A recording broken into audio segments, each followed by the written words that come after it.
Now I have to clap again. Here we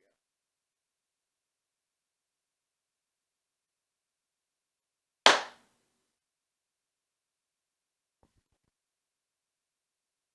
Welcome to episode 34 of Fair the Burn, where we talk about my childhood.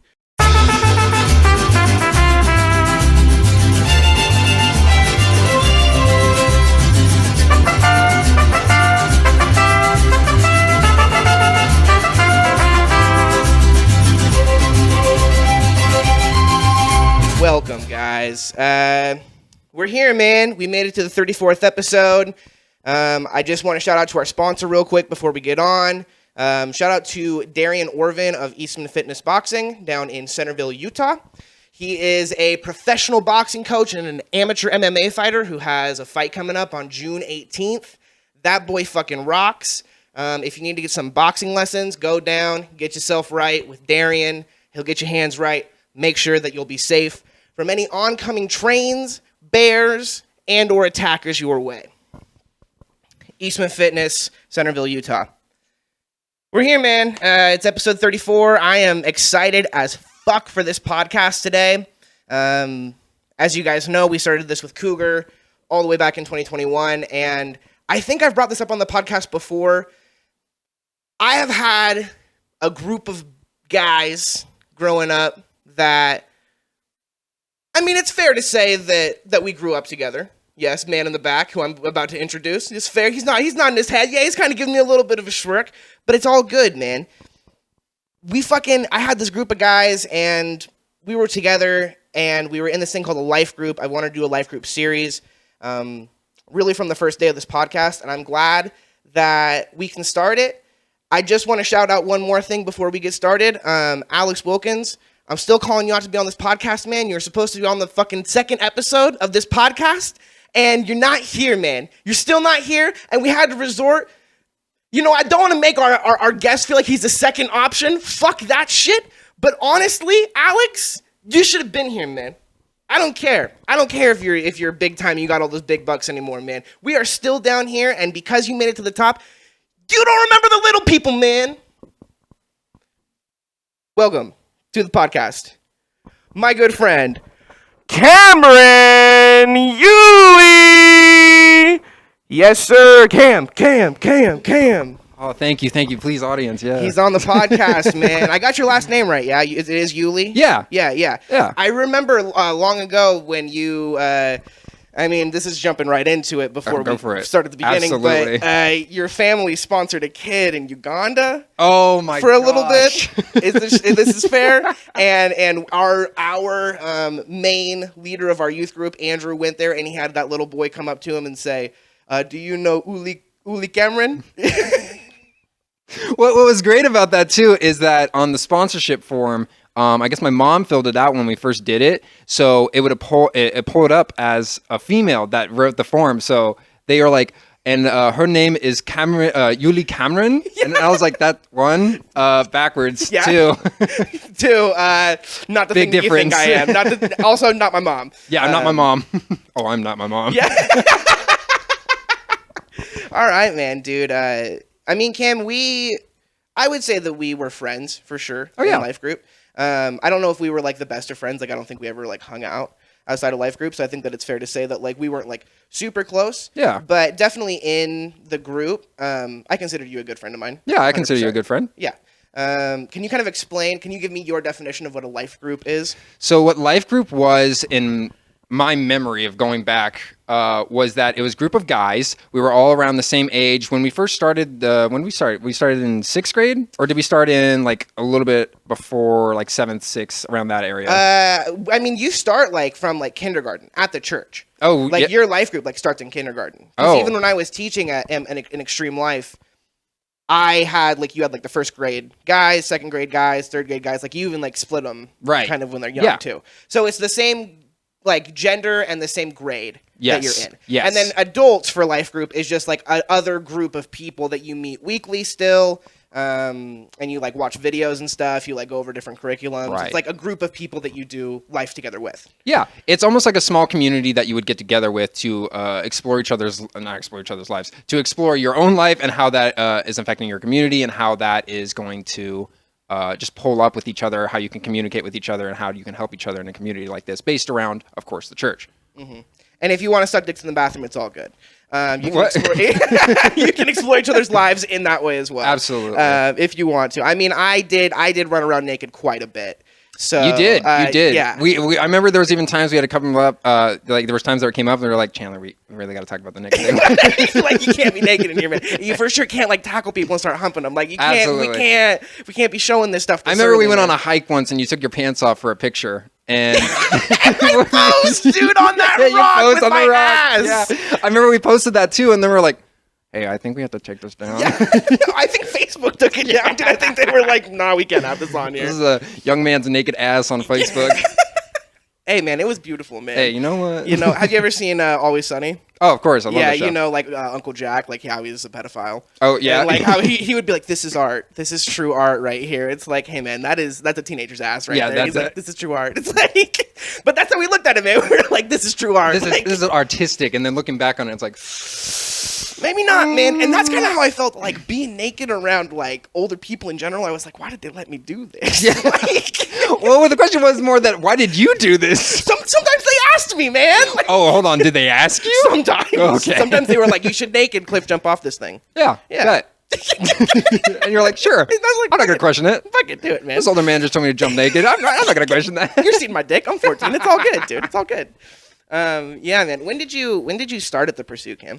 I think that's where I kind of get mixed up. I started at 6th grade. I forgot that they actually did a younger grade format, but yeah, I believe I started around middle high school area. That's awesome. We started kind of around the same time. Yeah. Yeah, I showed up at the end of my 5th grade year, going into 6th grade. What did you like? What was your first experience? Well, what's interesting was my first experience was that I had met the youth pastors actually through the YMCA before joining youth group. Interesting. So when I met them through the YMCA, I was like, I really love these guys. They're really great mentors. They're lovely people. And I love being around them because I was a kid and they were awesome. Yeah. And so they were like, hey, you should come to our church sometime. And then sure enough, I went to the church and then I kept going back and back and there, yeah, we went for, oh my gosh, I went there from 6th grade to roughly about, I probably dropped off right around the beginning of junior year in high school. Yeah, interesting. Yeah, okay. Do you remember like your first time like going in, like the first lessons, like if you went to like, did you go to renewal first at the youth group or was it a Sunday service? Or? I think I went one time on a Wednesday, which was like our life groups kind of days. Like that was when it was for the younger generation. We are the younger generation. But I remember my first time, I believe I went there. They were doing this game where they filled up a sock with soda and we had to drink the soda socks. The soda sock? Yep. This is totally youth group shit. This was the youth group that we went to. Stuff like that all the time. That's a lot of youth groups, man. Is that a lot of youth groups? Dude, so many illegal things, terrible, nasty things happen in youth group that just like you would get arrested for it if you did it anywhere else, man. That's true. I mean, we literally drank soda from each other's socks. From each other's socks, man. From each other's socks. And then we watched this YouTube video. Not YouTube video. We watched this Christian video. It was it's one of those Christian videos, the ones that like they kind of like tell you not to do, like trying to watch. It was the one that was about this kid who had a friend who became a school shooter. Oh no! Yeah, and that was one of my first days there was watching that video. And you're like, this is heavy, man. It was a heavy video. I'm 10. Yeah, I was like, this is a lot. This is a lot. Jesus, literally Jesus. Yeah, man. So that's crazy. I mean, so renewal kind of started with like our youth group. This is kind of a recap. We've gone on with some of the podcasts before. Mm-hmm. They used to have like Detour was the younger group, and I think it was like 6th through 8th or 6th through 9th, and then they had Deviate, which was the older group. I don't remember Deviate. Deviate was like, and it was kind of funny because like Detour was on a Wednesday, and then I think Deviate was on a Thursday. Detour was D2R, like D2R. I remember that one. And then Deviate was DV8, like the number. Yeah. And it was the high school group, and they met on a Thursday. We were never old enough because they joined all of them into Renewal. Oh, yes. Which is real on the outside, new on the inside. Our 6th grade year. So when we would have been starting Deviate, we actually started Renewal. So we were like the guinea pigs of like putting everyone together. Gotcha. That's why I was like, I don't remember Deviate. Yeah, like, and it was like super quick, right? Like we were super young when all this happened. Yeah. But we started with like, a 15 like good core group of guys. And our group specifically got pretty big, fucking massive. We were becoming like half of the audience when they did services. Like they would look out and be like, "Hey, the 9th grade boys," and like half of the crowd is like, "Hell yeah, man! We're doing this thing!" All of us like just inviting all of our friends, and we just had a good group, man. We just had like a really good group, and I think we had good leadership. And because our 2 main leaders were the youth pastors, it kind of gave us like status. It did. Yeah. It really kind of low key did. Yeah. It was almost and we'll talk more about that as it comes along, where it was almost kind of, it led into this kind of cliquey kind of format of like the guys of the 9th grade year or whatever year, right, of what our group was when it kind of kept going up in rank or age. Rank. Yeah. Like they do that at a church. It really kind of did feel like that. I mean, they rank you like, but like if you were in our group, like specifically that year, like you were like a higher rank. Yeah, low-key, but like, sure, you could use that word, but the more that you get up. Anyway, yeah. Continue.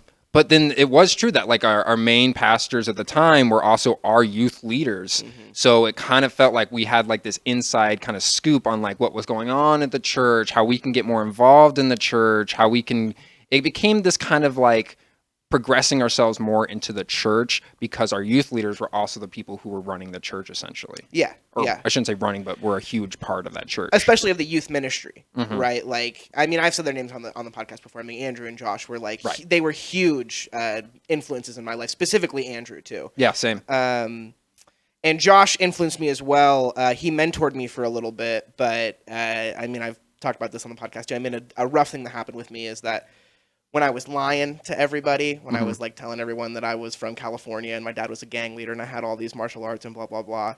Chandler, can I confess something to you real quick? Yeah. I didn't know about the California one until just now. Oh, I thought that one was still real. Boom! Boom! No, dude, I've been here my whole life. Oh, well. I mean, I was born in Montana, but like I moved here when I was young. Never, like I was in California for a little bit.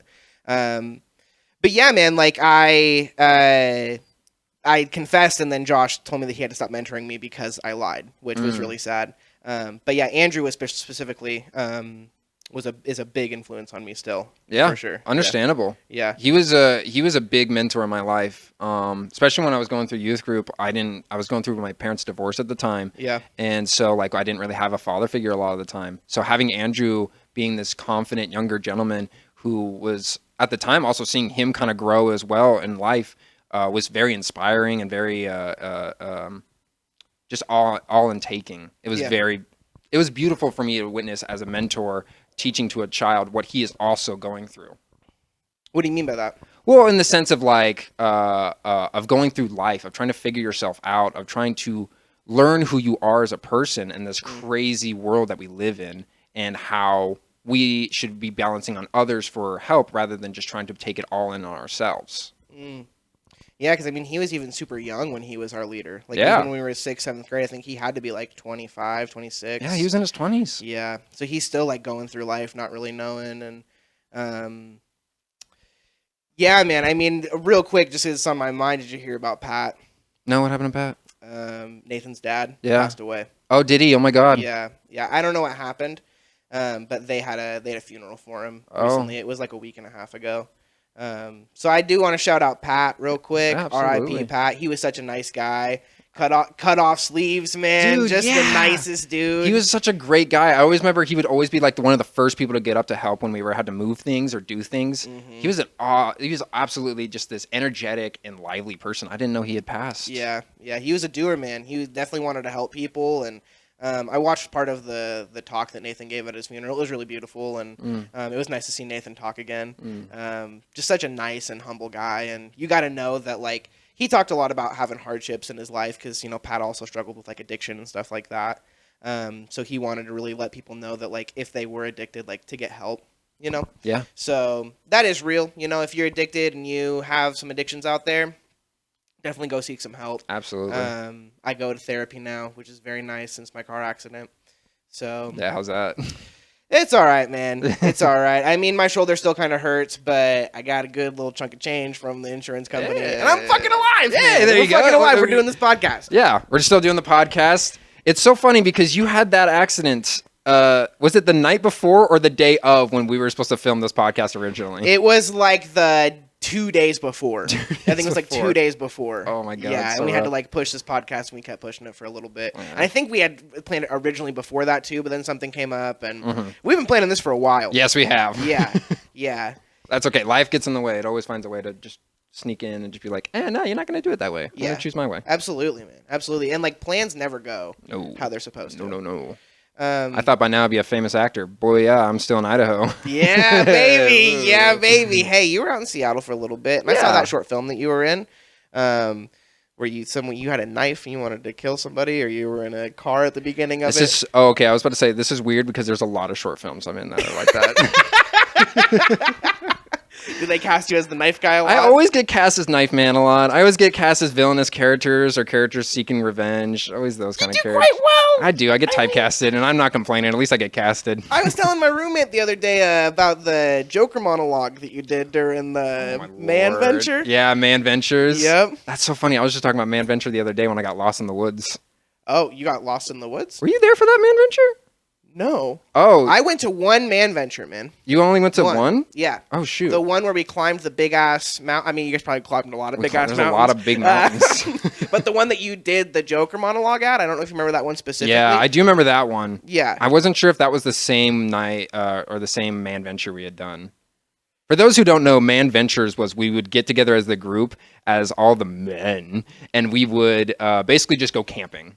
Yeah. Essentially, just go camping. Well, we would first of all we would go hiking for 16 miles with backpacks and fucking tell us, "Oh, we're almost there. We're almost there." No, we're not. Never. We're 10 miles away, man. He was like, "It's just beyond this mountain." And as soon as we would get on the mountain, he's like, "No, the mountain that was behind that mountain." Yeah, he was like, "No, I wasn't meaning this fucking mountain. I mean that was the hill." Yeah. And it's like, "Oh, you mean the big ass mountain? We're gonna climb up there? Okay, cool." Yeah, I never worked out a day in my life as young 7th grade Cameron. I bet I could do this. Well, and they think we could do it. I mean, we did it. We did it. Fucking did it. We It was survived. terrible. We barely. Barely. How many Man Ventures did you go on? I think I went on 2 or 3. Okay. Yeah. Do you have like a favorite one or some favorite memories from those? I mean, getting lost in the woods was a pretty good memory. What happened with that, man? So what happened was I was a little behind the group. I remember I had to rest because look at me. I mean, I'm still not working out. So. Yeah, I mean nothing has changed. But I remember I got a little farther staggered back because I was just kind of struggling to keep up a little bit. And at one point, there was a split in the path, and I did not know which way they had gone. I had no longer vision of them. So they had taken one of those two paths, and I was like, well, I guess I'll take this path. Wrong path. I had gone through like it was a lake area, right? So there's a runoff that leads into the lake. I had to walk through the runoff with like my backpack above my head, and I was carrying someone else's stuff at the time. I lost their stuff. It was Evan Cordova's. Do you remember? Yes, dude. Yes, dude. Evan just called me the other day. That's hilarious, bro. It was his jug All of water. his stuff? No. It was just like a jug of water that I lost from his, but it was still like, I'm sorry, man. You're like, sorry. But it got to the point where I was like maybe 30 minutes out, and I was like, I don't see the guys anymore. I don't know where I am. So I had cell service at the time, and I remember I called my mom like, Mom, I'm lost in the woods. I'm so sorry. I love you. And then I. Dude, that's so scary. My mom did not like that message at all.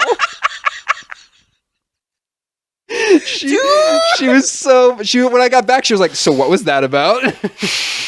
Maybe 10 minutes later after I got that call, all the guys came out looking for me, and they're like, dude, where are you? We're just like right up ahead. If I had just kept walking a couple more feet, I would have been right at the campsite where everyone else was at. But instead, your mom was like, well, my son's fucking dead. Yeah. That's awesome. That's awesome. I don't know how he has self-service, but he's dead. That's great. I had a bar. I had like one bar, and I was like, "This is my saving grace." Damn, dude. Find So me it's this way. like it's like, sorry, mom. You. Goodbye. It's like, did you ever read the Hatchet as a kid? Yeah, I did. Yeah, I did read that was the Hatchet. first thing that came to my mind. I was like, all right, I got to run through the Hatchet of like everything he went through in that book, so I got to remember how I can survive in the woods. You need a hatchet, man. I need a hatchet. You need a fucking First thing I hatchet. lost, I didn't have that. Well, the first thing you lost was Evan's water Evan's bottle. stuff, yep. Yeah, and then the hatchet. Yep. Yeah, man. One of my favorite memories was definitely that Joker monologue. Mm-hmm. You are also an actor as well as a Lifegroup member and a human being. Yeah. Do you remember any of that Joker monologue now, Cameron? I remember parts of it, but I don't think I remember as well as I used to when I idolized the Joker, which is the opposite of what the Joker would want if he was a real person. Fucking loved that movie when it came out, The Dark Knight. I'm a huge fan. I'm a big fan of Joaquin Phoenix's new Joker too. He's phenomenal. Yeah. But Heath Ledger's Joker too was just unstoppable, unparable. Just this new type of acting, or not new type of acting. That kind of acting's always been done, but this new way of bringing this character to life that felt a little too real. But I love that character. But I mean, even the stuff that he went through for that character too, just like locking himself in the hotel for all those days and just eating chicken until there's just scraps and bones and drying out the inside of his mouth is the craziest part of it to me. Like to get that voice and shit to like just completely like dehydrate the inside of your mouth. I mean, it's beautiful, man. To me, he's still the best Joker. And that's understandable. I mean, he lives in such this iconic memory of a Joker when all the other Jokers we saw were silly and goofy and Jack Nicholson, like Jack Nicholson's Joker, or like literally any of the other Jokers were always just goofy, unrealistic, just simple. But then we got Heath Ledger's Joker, and he brought something so new to the table that I thought was so interesting, menacing, just so menacing and evil. Absolutely, and that's why he ended up the way that he did. But I mean, that's the thing, man. If you are like a super, what's the word? Not metaphorical actor. Method actor. Yeah. Thank you. Like a Daniel Day-Lewis type character. Like you shouldn't take roles like that. Because I mean, there's people who try, and it's like, all right, Jared Leto, you're trying. Ooh. But like, what did he try? But you're not really. He was just crazy, but without doing any of the part for the Joker. He was just being crazy to be crazy. Yeah, dude. He's just like, look, I'm fucking Jared Leto. I'm the Joker. I'm just gonna send you a rat. Man. Yeah, he sent the person a rat. Bro, who sends a rat? What does that have to do with the Joker? Nothing. Absolutely nothing. I mean, if you were sending it to Mickey Mouse, maybe sure, but like you sent it to one of your fellow actors, and they're like, "This is a death thrat." Yeah, this man is crazy. A dead rat to Mickey Mouse. A dead rat. First of all, where did he get the dead rat? Did he just find a rat and just bite it? What if you just bought a dead rat? Can you just buy dead rats? You're Jared Leto, dude. You could probably buy anything. I guess that's true. He's Jared Leto. Yeah. You can buy pretty much anything at that point. Yeah. Yeah, man. The Joker.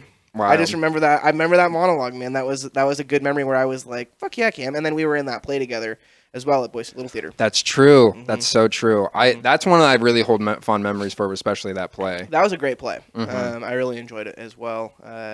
Don't really keep in touch anybody from that show. Yeah. Well, I mean, fair enough. That show was like how many years ago? Yeah, I mean, so many years ago. Yeah, it was a long time. Yeah, but it's amazing that we've even like kind of kept in touch throughout the years too, because like we tried to get together in Seattle and stuff as well. Yeah. Didn't really pan out. I mean, Seattle's a busy town. There's a lot going on. You were in college. Yeah.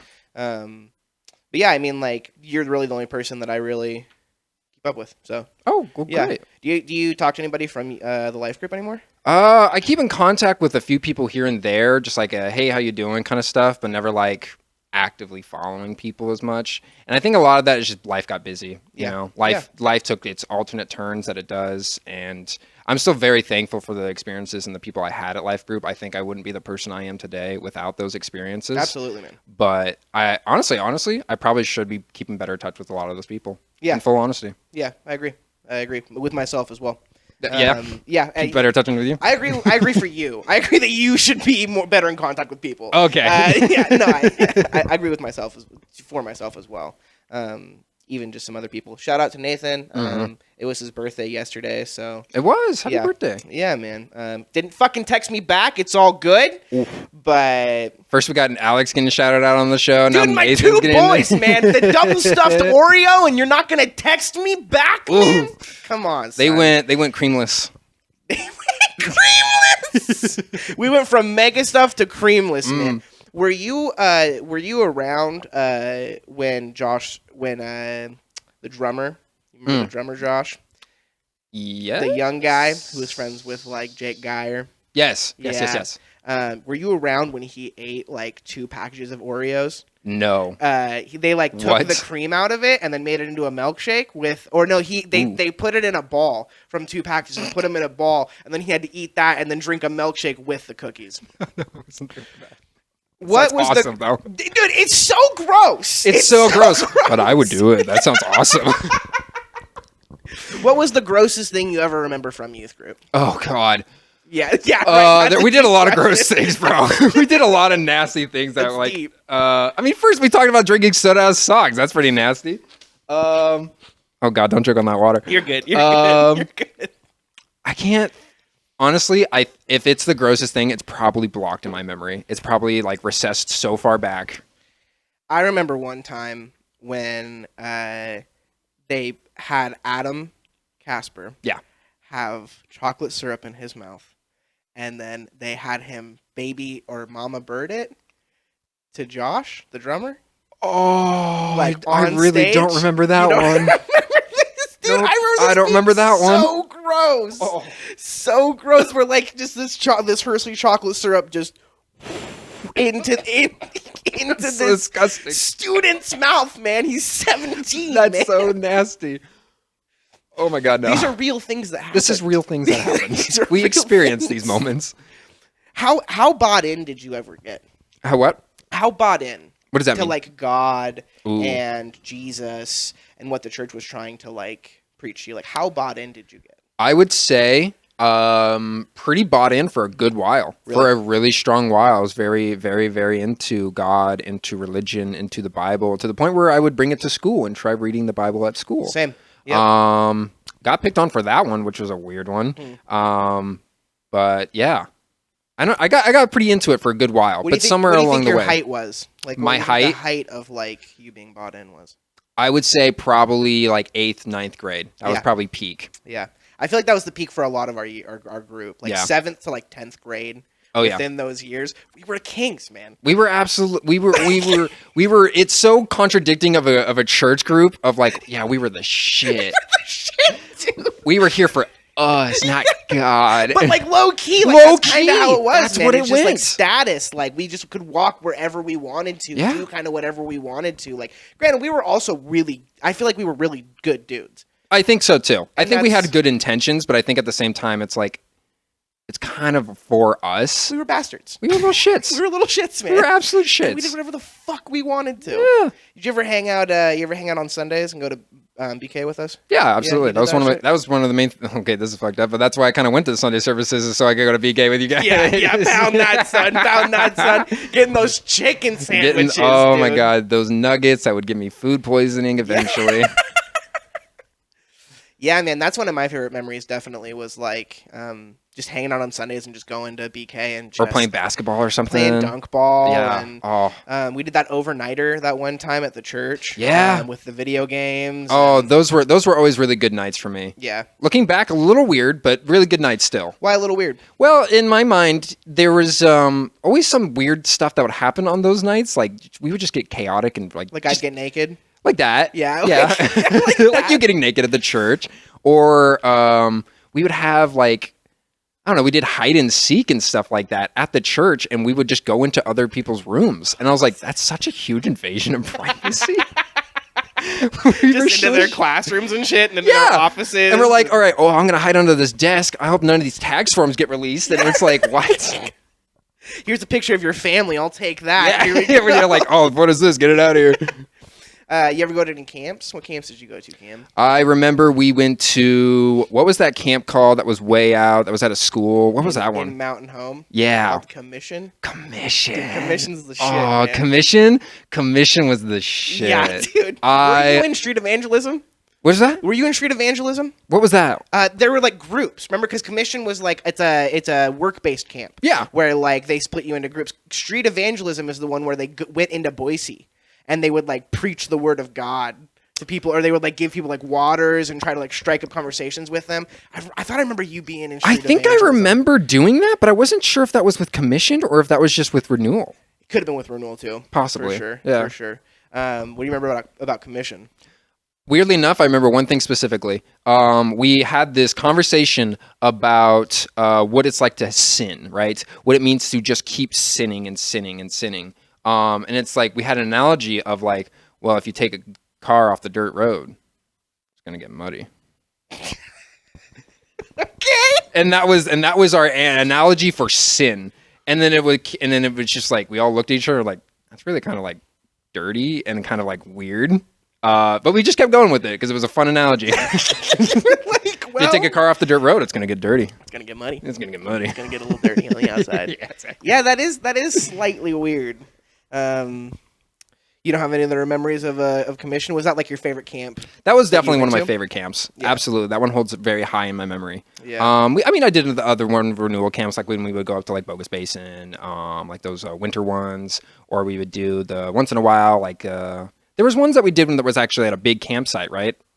Or am I remembering that wrong? I mean, in high school they started doing like base camp. Yeah, That base was the camp. thing. That's I never the one. went to that though. I did base camp a couple times. Did you like it? I think it was just okay. Okay. Because I'm not a huge camping guy, so I Yeah. was always like, oh man, the fucking wilderness. Yeah. So I mean, those were okay, right? Yeah. But I think commission always just held such this like really strong memory in my mind because it was so many different people from so many different walks of life coming together at this one different church, and it was just a big. I wouldn't say party, but it was just a lot of like energy, a lot of good vibes, a lot of walking around, talking to people, and just trying to get off what was on our chests at the time, doing what we could to feel better about ourselves and just try to find the word of God at the time. Yeah, and spread God's love. That's a Yeah. big thing that we were all into is like, we want to exude that Jesus lives in us so much that he's beaming off of us. That when you Yes. see us, that we're just like, what is different about these guys? Like, Yeah. I remember a big thing of commission the time I went was that we were trying to build this suit of armor for God, right? Using the word of God for the sword and using how God's love as the armor to protect ourselves from sin and wrath and whatnot. Yeah, and I think they relate the Bible to a sword, and they say that that's the only thing that you could use as like an attack. And yeah, they talk about the suit of God and putting on the armor of God out for you and guarding your heart in that way, but having a soft heart for God. Yeah. Yeah, man. Go ahead. Oh, no. I thought you had something I to got say nothing right else there. to say about I mean, I was just going to say, you remember a lot of this stuff a lot better than I do. My memory is not what it used to be. Man, I have this elephant right here because our co-host of this podcast, Cougar Coburn, believes that I have a memory like an elephant. Oh, yeah? I do, and a lot of people do say that. Like, I remember a lot of pictures from growing up, and I really wanted to be a pastor. So my formative years, as far as like, trying to retain the information that I was getting around me, I feel like was huge for me. And I thought that our life group was going to start a church. We really did believe that. It was like we had this energy, this vibe of like, we're going to do great things. We're going to do, after we get out of high school, we're going to go start our own church. We're going to spread the word of God. We're going to go And to Boise then Bible nothing College. happened. Nothing happened. Most of us left. Most of us left pretty early on. But a lot of us are still pretty spiritual. Yeah, a lot of Which is- people still are. Yeah, and that's really awesome to see. Like, even like Nathan talks a lot to me about like spirituality. Still hasn't texted me back. Oof. Thank you, Cameron. Appreciate that. Hit him in the oof. Do you ever go to any impact camps? Yes, Yeah. I did go to impact camps. Spokane? Yeah. And then did you go to any other ones? I think I just went to that one. Yeah, Spokompton. Spokompton. Oh yeah, We because called we it did Spokompton. do that. Yeah. I will tell you something about this that I didn't tell a lot of people at the time about this. I saw a man die when we did that. What? Yeah. So when we were doing, it was Spoke Compton for those who may not know, we were doing this thing where we were trying to be like a homeless person, understanding the lives of homeless people. And so they took us into these back alley streets to be like, yo, this is what it's like on the drug streets, bro. And do you remember this? I remember this in San Francisco because I went for a mission trip. I don't remember this though. Yeah. I remember homeless day, but I don't remember your group. Maybe my group was different. So Yeah. my group, we went out and we toured the streets of really bad parts of Spokane, really shady parts. Yeah. And I remember I kind of wandered off from the group a little bit. I kind of took a corner, and then on the other end of the street, there's this man that's standing on top of a building. He's drugged out, and there's paramedics and stuff out down below. They're like, don't jump, don't jump, don't jump. And then I looked away. I woke back. Man's gone. He jumped. Wow. Yeah. And I didn't at the time register in my mind fully that like that man had killed himself. Yeah. But he had killed himself. Yeah. And I didn't know until like kind of That's thinking back on it. Crazy, man. Yeah.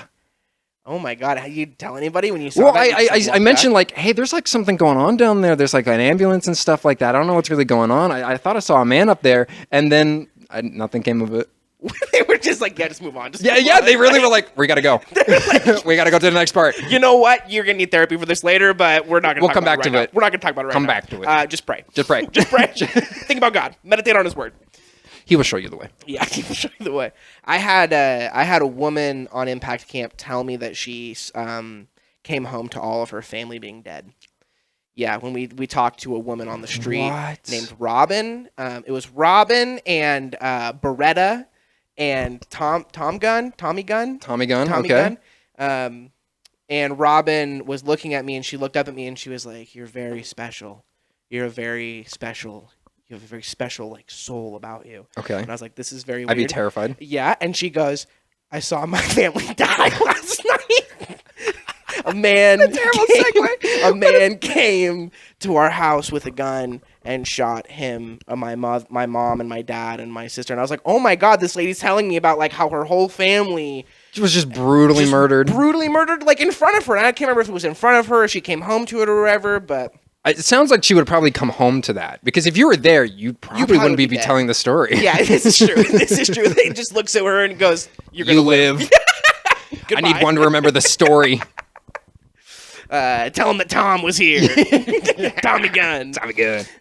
Yeah, man, but crazy shit like that. But I put that into a play later on. Did you really? Mm-hmm. Okay. Yeah, a play called What the Word Father Means, which is actually about this. I love that title. Thank you. It's about a pastor in Green River, Wyoming, who has a son who comes out to him and has like the captain of the football team as his boyfriend, and like the kid his name is Mark, and he's supposed to be like the churchiest guy, and he has this like beautiful voice, and the dad basically like banishes him out, and they end up in Casper, Wyoming, and the dad goes through like other like talks with his wife and with his younger son. I can't remember if he talks. I think he talks to somebody else about it, and the boys go kind of on their own. On their wedding day, the dad comes back like and shows up to Mark, and on Mark's wedding day. Yeah, on Mark's wedding day, and he goes, I've been doing a lot of thinking, I've been doing a lot of praying.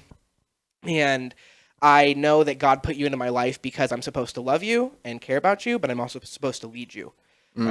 So today I canceled the minister for your wedding. And Mark flips out on him, and he's like, "Oh my God, I would too. Can't believe that you did this. Like, that's fucked up. Like, I just am the way that I am. Like, you can't control me." And then he goes, "No, Mark, like, I canceled the minister for your wedding because I want to be the minister for your wedding." So then he marries his son. I like that. Yeah. That's a very beautiful image. But also, like, if I was also Mark in that situation, I'd be like, yo, I handpicked this minister. Why are you doing this? This is my wedding. You could have talked before this. Well, yes, I do agree with that. If you pick it within like 3 weeks, though, if you're getting eloped, I would say that you would kind of just take like anybody. If you're going to Vegas. And especially if your dad, who was like, "You fucking can't be gay," is like, "I will marry you," you'd probably be like, "Fuck, thank God." We gotta go. Literally, like, thank whatever the fuck is out there. Like, thank you. Yeah. Yeah, man, but that's some shit that they would never tell you at the Pursuit. No. Yeah. No, that was a very hard issue at the Pursuit a lot of the time, because there was a lot of people there I think were closeted gay. I was openly bisexual at the time, and even then it was still kind of like, good for you. We'll pray on that. We'll come back to that later. Yeah. But I remember that about you, and I was like, I remember Cam like was bi before I remember anybody else like from our group who maybe at whatever sexual orientations they are now. Yeah. Like, because I'm also openly bi as well. So it's like, and I'm positive that there's a few other motherfuckers in there. Guaranteed. That are like that as well. But I just remember that they let some leaders go who were volunteers because they came out to them. Yeah, And I remember that. And it's like, they just kind of disappear, man. And that was the thing, too, is like they would disappear, and if we ever asked about them, they were just like, well, they went to go do other things. Yeah. And I was like, well, that's kind of a weird excuse. I saw Tyler DeGuzman. Oh, really? After they talked to him. Yeah. Yeah. I was running one night, and I'm running with my headphones on, and he was like, "Chandler." And I just like kept running because like it's the nighttime, man. Yeah. I'm just running, and then I hear Chandler, and when you hear your name twice, it's like, okay, someone's calling me. yeah. So I took it off, and he's standing right there, and this is like after he had left and everything, and essentially he had told me that he had came out to them, and then he sat down with the leadership of the youth ministry, and that one of them looked at him and was like, you can either choose a life with God or a life of sin. And that is kind of what it comes down to. And he was like, well, in order for me to be openly and entirely who I am, then it looks like I can't be here anymore. Which is, to me, is just such a sad, it's a sad way to go about it. Absolutely. It's a heartbreaking way to go about it. Do you think God cares if you're gay? If the God of the Bible is the God of the Bible, do you think that he cares if you're gay? I think if God of the Bible is made, if I am made in his own image, then in some way God is polyamorous. Because if I'm supposed to be made of God's image and I'm gay or I'm asexual or I'm transsexual and I'm being told that this is wrong, then that's not true, because I'm made in God's image. God made me in his perfect image. So therefore, whatever I come out to be is a reflection of God. Right. Like God has to be fluid. God has to be fluid. Because humans are fluid. Naturally. Right. Because we always portray God as a man in the Bible. Does that mean every woman is a wrongdoing because they're a woman? Right. That doesn't make sense. Doesn't track. And just because you say that, like, Adam was made in his own image, like, what does that make Eve? Does that make Eve just the weird offshoot experiment? You're like a better than a dog, but not quite, man. You know, that's the shit, man. There's just like underlying homophobia and sexism, like inside of the church and shit. Yeah, that just doesn't get talked about enough. I think that's just unfortunately just a huge part of like the Bible and religion as a whole and the Christianity side of things that get overlooked way too much. And it's like, well, did you perceive that wrong, or did someone say it a certain way, and now that's the new truth we came up with? Facts. It's like just because like it got translated in this different word in Greek, like that doesn't mean that it's like the only time that it even references homosexuality in the Bible is once in the Old Testament and once in the New Testament. And the Old Testament is in Leviticus, when it's like a man shall not lay with a man as he does a woman. And it's like, okay, well, if you believe in Jesus and you also believe that Jesus came to like die for all of those old sins, old laws that you're supposed to follow, then that means the new laws therefore don't apply. Exactly. What do you mean? Well, I'm sorry, I said that weird, but I mean it means that the old laws would no longer apply. If a man should no longer live with a man, and then if Jesus died for our sins of those previous sins, that means the new sins that we create therefore should be okay. Exactly. And Jesus gave us 2 commandments, and it's to love God and love people. Yeah. Like that's all he said. It wasn't like you have to follow, even like the 10 commandments becomes outdated. Yeah. Because it's like, well, if the blood of the lamb was shed, then the blood of the fucking lamb was shed. Yeah. And the only other time that it talks about it later is in Romans when Paul's writing, and he says that these people shall not inherit the kingdom of heaven, like thieves, blah, blah, blah, murderers, and then it says homosexuals. But it's like, if you actually translate that word, it's probably closer to like pedophiles. Yeah. Like people who used to go to back in that day, like open pools and like solicit young boys to like have unconsensual sex with them, essentially, or sometimes just force them to have sex with them because fucking old men just used to rule the world back in the day. Why did they do this? They still kind of do, man. I don't know, That's true. That's true that they still somewhat do. But I'm like, why didn't in the olden days that they were like, you know what? I'm just going to sell my young boy. Yeah. What do you get out of this? Sell him. What do you get? You maybe money, but what do you want to use that money for? More sheep. That's it. That's literally all you can buy is you buy sheep, you buy maybe some shitty clothes. And maybe less annoyance, bro. That's the thing. Like, but that's the fucked up part about it is they're like, well, this fucking kid like annoys the shit out of me. Man, just sell him. Yeah. Just sell him. Yeet. Yep, he's out. And it's like that. Low key, it does kind of suck that like we're coming into the age where old men can't do whatever they want, because like when we become old, it's like I would like to do whatever I want. Like more equity and equality is cool, but like I wish I could just be like, man, fucking sell my kid, whatever the fuck. I don't give a shit, dude. Yeah, I'm 75 years old. I look at my 23-year-old kid. I'm like, get this shit out of here. I'm disowning him. You know what? Go fuck a 45-year-old dude. Like I'm over it. It is terrible. Yeah, man, but like even that shit changed. Like that word from pedophile to homosexual changed in the Dark Ages, or like around the Great Awakening with like Martin Luther and shit. Yeah, that's really when they changed that word, and it just made it entirely taboo to this day. So I don't know. It's just that's some beef that I definitely have with it too, and that's some shit that like really started to change my mind about God or about what the church was teaching me. Yeah, is I was like, so are you just telling me that like every gay person goes to hell? Just because they were born gay? Because they're born gay and they're choosing to like live their own life? Does this mean that they're going to hell? Like, it doesn't track, because if God's supposed to make you in his own image, or if God basically is like, hey, if you love me in your heart, and soul, and you're an honest to good person, and you get into heaven, it's a free pass, basically. But if like suddenly you like cock, you're gonna go to hell. You're gonna go to hell because you suck a little dick. Yeah, just like a little dick, and that's it. You're just like, yeah, but like you should like burn forever. Yeah. So like in the pits of hell. Hey, I understand you gave millions of dollars to charity, but you did like cock. So you gotta go to hell. Gotta go to hell. Gotta go to hell. Sorry, guy. Sorry. You know what? I did live in you a little bit. And you liked it. Yeah. And I liked it too, but, I'm God. So, like, you gotta I make the rules. I make the rules. I make the rules. So imagine if you did go to hell for that, the devil's like, man, dude, you got gypped. Yeah. He's like, you know what, dude, you were actually a really good guy, but, like, you did like Do you think cock, they had their own separate hell for that then? They were like, this is where the gay people go that were just good people. And then here's everyone else that were like actually bad people. Like they get their own like weird purgatory. I think there's got to be some tiers to hell. Yeah, I think there's got to be some tiers where it's like, you know what, you like were also a lawyer. Like you put like the lawyers with the gay people, but it's like why are the lawyers with the gay people? Because like you're a defense lawyer, but good like point. you took some cases, but like you only took the good cases. You knew what that man had done. But it's like because they're like you're going to hell, you have to be here. Right. But we got you some premium suites. Yeah, we got the cootery board out there, so you can snack on that for a bit. Cootery board. We got some meats and cheeses, the finest selection. Just hang out in the green room. What was your like point of kind of starting to question? I think the main point I started to question was around in high school when I would just kind of do things that were part of growing up and being in high school, part of life, like dating, or like when it came to more around the just doing my own life, doing my own thing, and just doing what I thought was set fit for me. So like doing things that were for myself, but I was always told that they were so selfish, or those would be a link to sin or something like that. Or then I would start doing research on my own, and it's like some things don't track as well as they used to. Can you give me like any examples of those? Or? Well, it was always just like, I think a lot for me comes back to, well, if God created the universe and God created everything good and evil, then why the fuck are we still dealing with the evil? Like if I'm supposed to follow in your footsteps to be in your holy kingdom, then why shouldn't you just give me that A-okay like right from the start? Like it doesn't track in my mind that we have to follow his word to be a good person. And that's where I think really caught me off guard. Like if you didn't follow his word, you would automatically be a bad person. Yeah, and I think a lot has to do with that. I grew up Catholic before I went into Christianity. Oh wow! So a lot of that Catholic guilt really kind of just resolves back in there.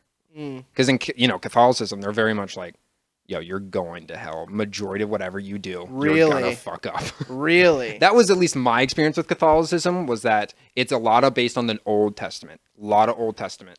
So a lot of Old Testament, it's scary. I mean, there's some freaking shady shit in the Old Testament. There's shit in the Old Testament. There's a reason it's the Old Testament. They're telling you to throw babies at rocks and shit. You know what I mean? They literally like, what was the really fucked up one about slaves? Is that in the Old Testament too?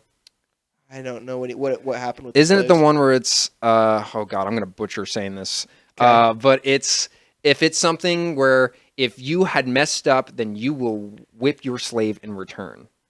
Whoa! Yeah, it was something really messed up on that. Always Sunny. Actually, we just talked about Always Sunny. They talk about it in Always Sunny. That exact quote. So I butchered on how it's supposed to be said, but it's something along those lines. I would venture that Mac probably said it at that point. It's about Mac, ironically. Yeah, that also makes sense.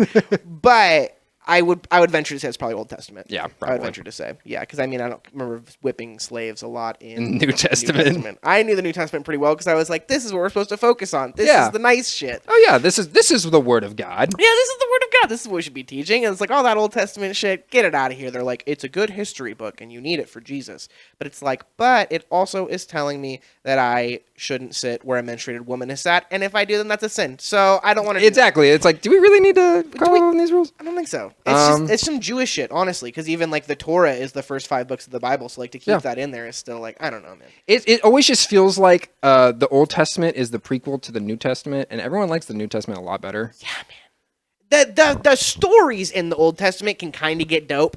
Like Daniel in the lion's den. Oh, that one's or the story of Samson. Like Samson. Yes. Fucking rocks, dude. Samson was the shit. Dude, Samson got mad at a dude or mad at a town and tied 3 fox tails together and lit them on fire and sent them through the town. I forgot about that. Samson had his eyes plucked out and still lived and was a slave, dude.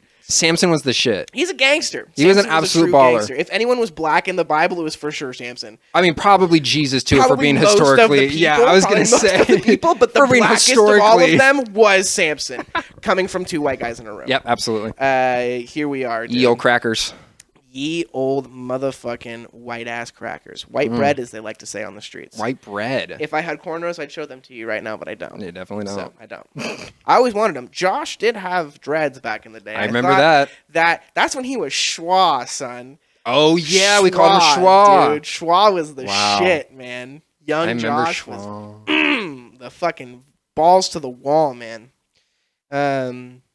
Yeah, man. I mean, did you have like any like kind of final resignation with the church? Like, was there ever a point that you were like, man, like? I don't think so. I don't think there was any point that I was just like, this is it, I'm done. I think just at some point, I just got busy with my life in high school. A lot of my studies and doing theater at the time too. So I think it just took a majority of my life. And so I kind of just faded away from the church and just started to try to explore my own way. Yeah. Yeah. You went back ever? I think I went back a couple times. I went back for a couple white elephants or even just like fruit guy hangouts. Let's stop here. Let's stop with these white elephants real quick. Oh, yeah? Now, I've never been to a white elephant gift exchange. Never once. Did you never go? Never once went. Never once went. We even did them. I think we started doing them mid high school. Yeah. And I stopped going to church in the winter break of my junior year. Yeah. So I never went. No. Tell me about going back though, because you stopped for a couple of years, and then I remember just like randomly kind of went to one, right? Yeah, I stopped for like a good couple years, and then in my senior year, I went back. We did this one last group hangout with the guys, and it was just kind of to get together. Oh, you know what? There was one after that I actually got together, which was another white elephant, which was we were already all out of high school at this point, and everyone was already doing their thing, and I had not seen any of these people for years. This is the one I'm talking about. This is the one you're talking about. This is the one I'm talking about. Yeah. Yeah. I went to that one. It was at, I don't remember whose house, but some rich lady. Huge fucking house. They had a whole backyard that then led into another backyard. Amazing. It was a fucking mansion. Too many backyards. Too many backyards. You got two backyards. That's too many. Like you had the one backyard that had the fire pit, and then if you look farther out, there was another one with another fire pit. Jesus. I was like, this is just ridiculous. You're like, how did you get here? She goes, oh, I run the churches. I run them. Oh, yeah. I'm the property manager. Oh, yeah. I'm the property manager. They pay rent to me. I bet they do great. Yeah. But yeah, I remember I went to that one, and I remember before I even went in, I was so scared for my life. I was like, I'm not a Christian anymore at this point. I'm no longer a part of the faith. And so when I went in and I saw everyone, I felt like the room froze. Really? Because it was like, at this point, I think I was pretty out that I wasn't really a Christian anymore, that I had different beliefs now. Yeah. And so when I went back, it felt so weird. It felt like I had stepped into a time machine and went back to middle school, but I'm still like older Cameron. Because everyone still, like, weirdly enough, looked kind of the same. Yeah. Which was interesting to see and kind of like a blast from the past. But it was still seeing like youth leaders and stuff like that, and I had this overwhelming sense of guilt. It felt like, because it was like I felt like I had disappointed them because I had not turned out exactly how they wanted to. But at the same time, fuck that. I need to be who I am. Exactly. So exactly. No, I get that, man. That's crazy. I mean, I remember because like I was planning on going to that one too, but I bitched out, dude. Because I was like, oh, I can't fucking go to that. I was like, there's no way, man. It's terrifying. It was honestly terrifying. Because I feel like I would feel that guilt as well. Because that was a big thing they played on, man. They played on us feeling guilty for masturbating. That was a big thing of our group, especially as guys growing up and through puberty, was that masturbation. And they were sin. like, this is just it's a sin because you're lusting after someone else. And so they made man cards. The fucking man cards. Man cards. Oh my gosh. Do you still have them? No, I never got past the first fucking row, man. You think I'm going to stop masturbating for a week, bro? Yeah. For a week? Like, listen, man, speaking about that status, like, I lied another time when, like, because remember when like, this is so crazy. I'll bleep his name out right there. Okay, well. I'm going to bleep his name out. I don't bleep a lot of names, but he specifically was like, I haven't fucking wanked it or played Yahtzee or played yo-yo. Yeah, we called Yahtzee. We played Yahtzee. Bro. Oh my God. So weird and high school boyish of us. Weird. Kept playing Yahtzee. I haven't played Yahtzee in like 7 months. And like I told him one time, I was like, yo, I haven't fucking yanked my chain in 9. And I had just been yanking all the time. You had done it the day before. I did it probably when I was talking to him. Like, Okay, well. mid-talk, man. Mid-talk, mid-stroke. But no, dude, like and he like told the group, he was like, well, yeah, like Chandler hasn't masturbated in 9 months. And I was like, well, that's a fucking lie. And out there, no, I never got my fucking man card, dude. Did you move on from, did you get at least 2? Because I remember the first one was Purity. I think I got 1. I think I got 1 Really? at most. Yeah. Did you move on to Courage? The second one was Courage. No, but I remember I got Courage, but I never technically like did anything on Courage. I remember I got the card, but I never did anything with it. I did first one because I was like, this one wasn't too hard. I figured it out. It wasn't too bad. And then I got the Courage and I was like, yeah, this is a little bit harder. Did you really not yank your chain for a month? For a month? I think it was a month. Was it a month? I don't think it was a month because I think that was higher up when we did month. Because if it was a month, I definitely had failed. Well, there were 3 rows, man. There were like 4 columns and like three rows, and there you had to do them. And the first one was like not do anything for a week or not do anything for 2 weeks. And I thought the last one was not do it for a month. Yeah, I definitely did the week. Yeah. Don't think I got past that. Yeah, nice. But somehow you got that second card, son. Yeah, I think I somehow just like they gave it to me or something like that, and they're like, "Here you go." And I was like, "Oh, cool. I'll just look at this and never do anything about it." Yeah. No, I never got that second card. That's crazy that you got yours though. Should have had that Courage, Cameron. Absolutely not. So, anyways, man. So you fizzle out. Mm-hmm. Kind of started around the same time. That's pretty awesome. Yep. Kind of had that same peak, 7th, 8th, 9th grade year. We both kind of thought we were gonna start a church and kind of take over the world. And that's crazy that we kind of fizzled out around the same time. You around the beginning of junior year, and then me like that winter break. Yeah. And then when did you start to get into Satanism? Oh yeah, here we go. The topic of today. Yeah. Well, topic of today. Sorry, 55 minutes. 55 minutes into the podcast. Yeah. Hey, surprise! I am an openly part of this Church of Satan. I am a Satanist. I started to explore Satanity. That's not a word. I started to explore Satanism when I was in college. I had done a little bit of searching because I felt wrong without being part of religion at that point. At a point where I was in youth group anymore and I was out of high school, I kind of like questioned myself and it's like, well, I'm not with God anymore, but I seek a certain spiritualism. And then I started to explore those feelings and explore those ideas. So I tried Buddhism for a while. I don't think it's for me. I think it's a fantastic practice, but personally, I think for a lot of the things, I'm too selfish of a person to give up. Interesting.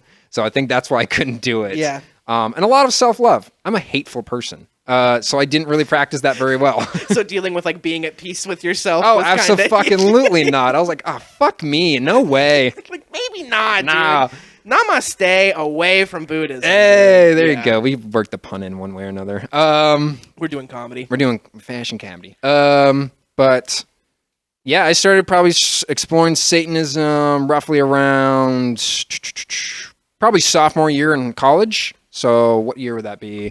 2017, 2018? Yeah, around that time. Yeah. Awesome. And I've been a long time follower since. And you're a registered member. Yes, I am a registered member of the Church of Satan. So what does that entail for you? Basically nothing. Perfect. So I mean, can register right now? Technically, yeah. That's awesome. I mean, it really doesn't mean anything. It just kind of shows that you're on the log books or something like that. It, honest to God, means nothing. Is there services ever? Or are there like places of Satanism? Yeah, there is I'm going to mess up this name. This is why I got my notes specifically. There is if my ad will load, there we go. The Satanic Temple, which is in Salem, Oregon. I think in Salem, Oregon, I'm pretty sure. But that's another form of Satanism. There's actually a lot of off-brands, if you even see on this one. There's all sorts of offshoots of Satanism. Oh, wow. Similar to that of Christianity, how there's like Jesus Christ of Latter-day Saints, there's Mormonism, there's Catholicism, there's Christianity, New Age Christianity, all that kind of stuff, right? So the same thing with Satanism. It's just that it's just kind of an off-breed. But really, when it boils down to, there's only really 2 types of Satanists. There's non-religious Satanists. That's the most common form of Satanism, where it's just basically it's its own organization following. We'll get into that in a second. And then there's the theatric one, where it's just not theatric, but what is the word? Like following the actual faith of it. So more of an occultist. Okay. But again, they both still tie into the idea that there is no God, there's no religion, there's nothing. But So are you a non-religious Satanist? Basically, when you're a Satanist, you don't believe in any gods of any kind. Yeah. That doesn't mean you believe in Satan. That doesn't mean you believe in God. Doesn't mean you believe in any of it. Are you the first kind? Like when you're talking about like there's two kinds of Satanists, are you the first kind or the second kind? I don't believe in anything, so I'm the non-occultist type. Gotcha. So the occultist type are more people who do witchcraft, spiritual, people who are more still spiritually connected to the world and still believe in kind of practices. Right. Not saying sacrifices though, because that's stopping right there. There is no sacrifices at all in either form of this formality. In occultism, there's small practices where you just basically eat a dinner and just pray for it, but that's basically it. Gotcha. Do you believe in magic? I want to, because I think that'd be rad. Yeah. But no, I don't think it's real. Don't. I want to believe it. So Isn't that one of the rules or the laws of Satanism? There's like 13 laws. Yeah, so there's a couple commandments, but it's very similar to that of the Christian commandments. Where it's like these were written a long time ago. It's just fundamental tenets, really. So they don't really entitle anything of like, follow these rules. Basically, when you boil it down, it's just don't be a dick. Yep. And just be a good person to yourself. Mm-hmm. Really, a lot of Satanism is finding the God in yourself, believing in the faith of yourself, and it fully worshiping yourself. And I don't mean that in the sense of like I'm the fucking best, right? I'm definitely not. It's more in the sense of that I am following that what I hold to be true, that the answers that I seek in the world can be found within myself. So a lot of that has to do with just finding answers within myself, believing that what I am as a creation is the perfect entity of what I will be. Same with you. You'll be the perfect version of you, and so on and so on and so on. It's just having the faith and the looking for whatever answers there is in the world in yourself and trying to hold yourself to be a better person. Yeah. And you had that autonomy to do that. Yeah. I have that intelligence of a human as any other humans to look for that in thyself. Well, it makes sense for like at some point when people are like, there is God and he's out there and he is this all-knowing being, and people are going to be like, well, I've never seen God. Yeah. I've never seen God, but I see you. And there is a chance that you could be God. Yeah. Which I love that, to find like the God within yourself. And I also love the laws of Satanism too. We have talked about this on the podcast before. We did a whole podcast about this guy named Altion Childs. I don't know if you know who he is. He's a singer. Okay. X Factor. He won the X Factor in Australia. Oh, okay. In like 2013. And he came out with a 5-hour-long video exposing the Freemason Church. Oh, what? Really? From being, X Factor? Yeah, dude. Yeah, dude.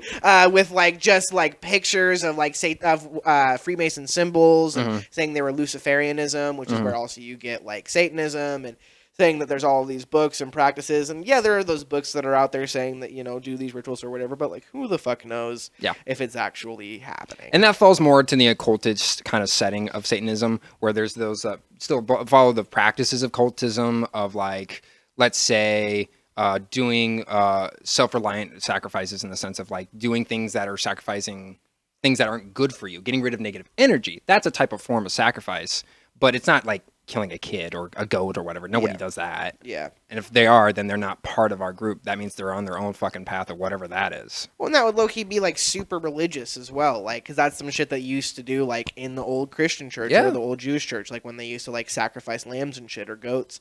That's where you get like the word scapegoat. Yeah. Because like humans used to sacrifice goats like in cities for their sins yearly. Yeah. So basically like, well, I'm good. I killed a goat. I'm good to sin again. I'm all good. I'm back gonna go to the prostitutes. Harm some more kids and back to the prostitutes. Woo! Yeah, man, that is I've read those a couple of times, and one of the tenets, I don't know if that's a good thing to call them, but of the Satanic Church is do not harm children. Yeah, big one. And we had that kid in our life group. Yep. Who got arrested. Yep. Probably around our 9th or 10th grade year. Around 10th or 11th, yeah. We were able to drive because he was driving around and like was trying to get some little girls to like get into his car and stuff. And went to a middle school. Yeah. Yep. What do you think about that, man? Because we were supposed to like write him letters and like. Yep. What do you kind of think about that? If he ever sees this video, fuck you. Yeah. Dead ass. Like I see you, it's kill on spot. You're You're the worst kind of person in the world. Dude always gave me weird vibes too. Yeah, he was like that from the start. He was a creepy guy. Absolutely. And what do you think about them trying to get us to be like, we're his fucking brothers and shit? And like, Absolutely not. I get the idea of like trying to be there for your person who maybe had a fallout, but this is a different thing. He's trying to pick up kids to fuck a kid. Yeah. It's fucked up. It's not acceptable in any regard. And even like, do you remember he wrote us a letter? And Did they read it to us. Dude, I'll show you after this podcast. Ooh, I never saw that letter. Dude, I'll show it to you, and it's seriously like Heath Ledger's fucking hotel room letters. I bet. Yeah. It's sick. It's wrong. It's weird, man. It's weird. Like, there's just stuff that I look back from on the church, and I'm like, I still love those guys, and I'm so glad that I have the connections that I have, but, like, we went through some weird shit where they demonized certain things about, and this is probably just church in general, and I just kind of have a qualm with church now because you remember that story in the Bible where it's like Jesus went in and like flipped the tables because they were that's doing my favorite fucking story. I love that story because every time it's painted, it's just him gently lifting a table up. No, absolutely not. He was absolutely in those sandals like, not happening. Shit, man. He had like a cat of nine tails himself just whipping things. He had to have gone crazy. Oh, he's the son of God, dude. Like, he's probably pushing wind to like get tables over. But like that's what our church became. It really did. Was like concerts for worship and like selling you T-shirts and coffee and whatever the fuck else they can get you to buy, the books in the library. Yep. And it was also to get as much people to come back to the church with you. And that's a weird thing for me is that it shouldn't be that we bring people in. Those people should find solace in us, or not us as people, but us as the church. Like those people from the outside should find solace in us. Like they should be coming to us instead of us going to them. Exactly. Right. But that's the thing about like the Bible, right? Is he's like, go to the four corners of the earth and tell everybody. So it's just, and when you really look into like how the Bible was made, man, it was like, it was really demonized in Rome for like all those beginning years until Constantine came in and he was like, oh shit, people are like dying for this. Like they're out there like they getting crucified. Like they believe in this shit.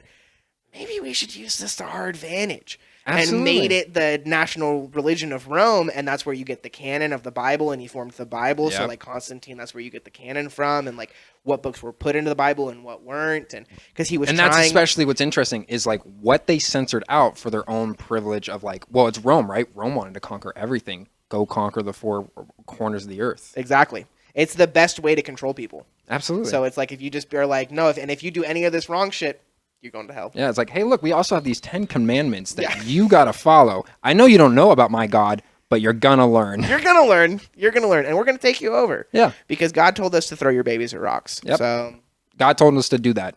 God told us to do it. And also God said, hey, you know how you have like a landmine of like gold on your property? That's ours too now. Ours. That's also ours. For God.